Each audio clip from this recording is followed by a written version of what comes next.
อ่ะเปิดคลิปมาเปิดภาพเปิดคลิปมันก็อยู่เรือนเด้อพี่น้องเด้อมื้อนี้เด้อ FC มากินข้าวเปียกร่วมกันพี่น้องแซ่บ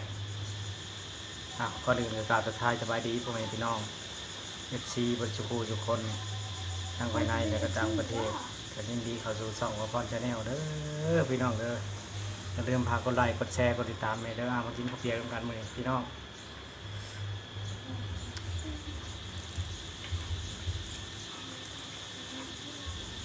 กินข้าวเปียกร่วมกันพี่น้องแซ่บๆข้าวเปียกซีนพี่น้อง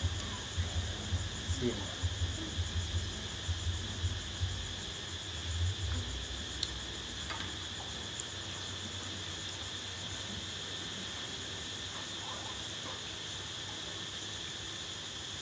มาพี่น้องมา FC ทุกคนทุกคนพี่น้อง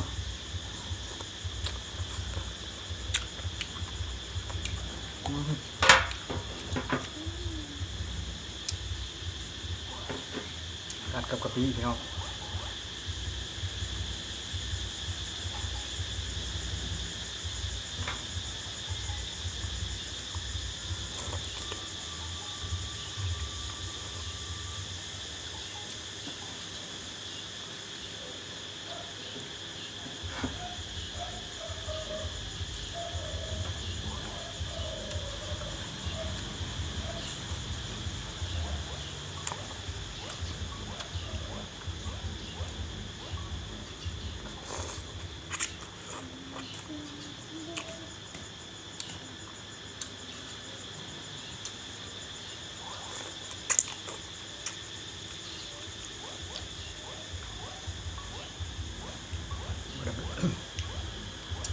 กินกับเพื่อนนะพี่น้องเลยบ่ได้ไปกินอาหารนะจะกินเองโดยเฉพาะอืม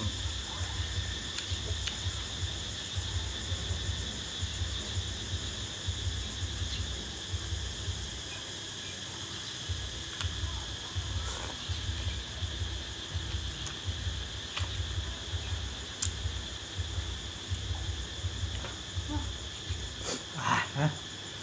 อืม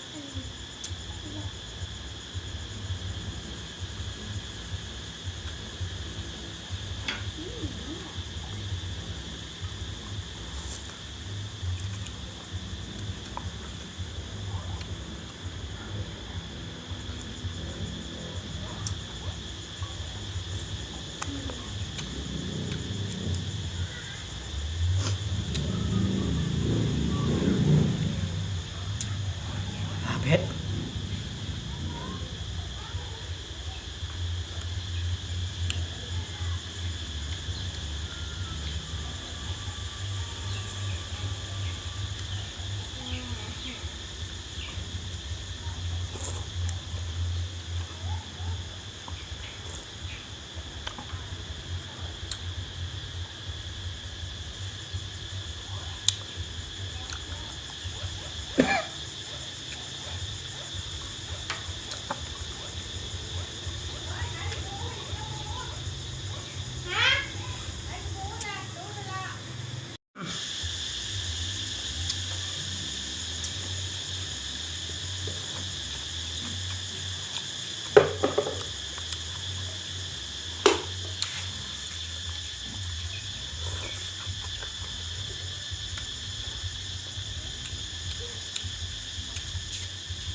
ฮอด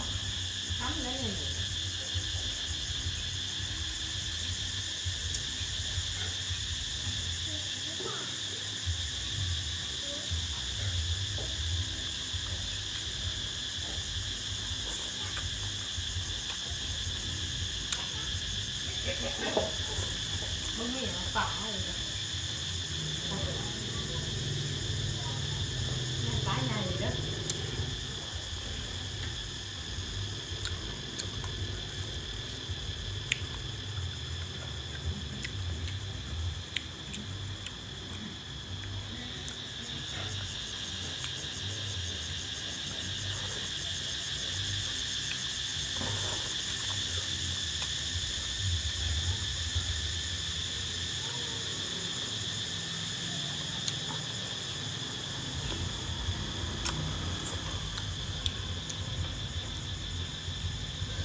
มาเด้อเผ็ดพี่น้อง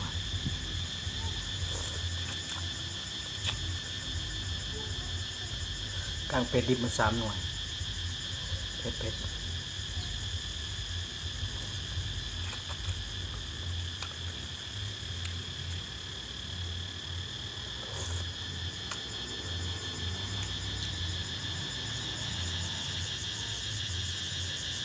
้งเผ็ดทั้งห่อน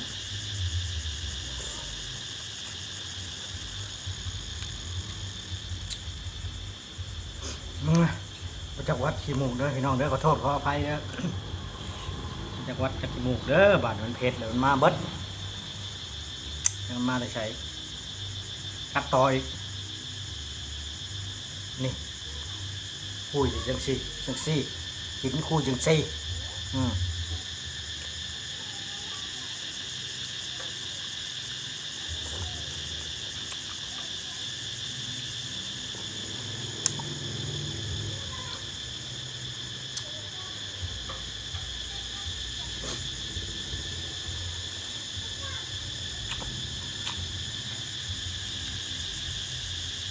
โอ้ยคัน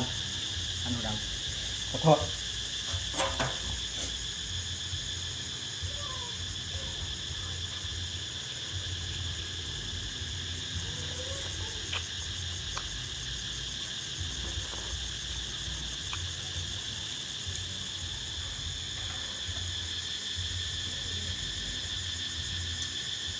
ปลาตะหอน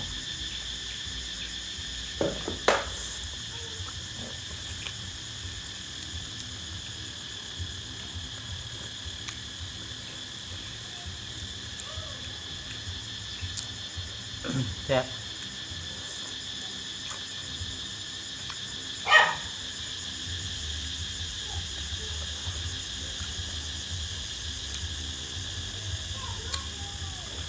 บ่ทันใจว่ะโอ้โห สวยมันนะเด็ก ยกถ้วยแล้วแหละ ว่าสวยมันปวดเลย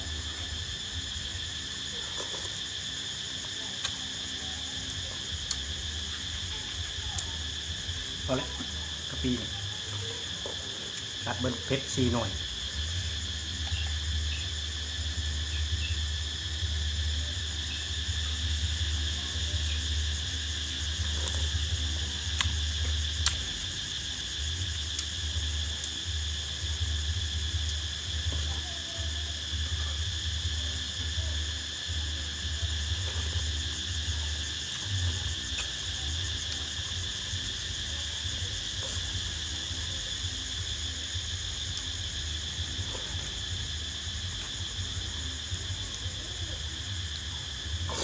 ปลาตะเผ็ด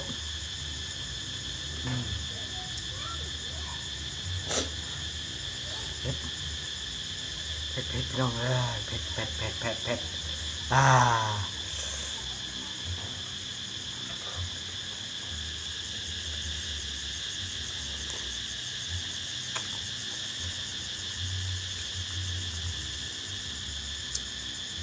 ประกันเผ็ดมันก็เลยเผ็ด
อย่างตับพี่น้องมาเหลือ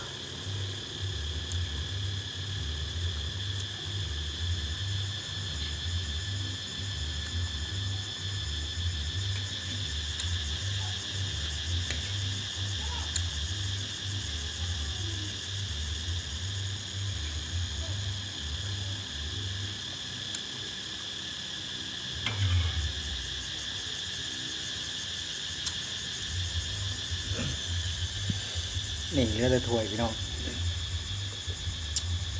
นี่ถ้วยกับน้ำพี่น้องเอ้ยร้อนอ่ะ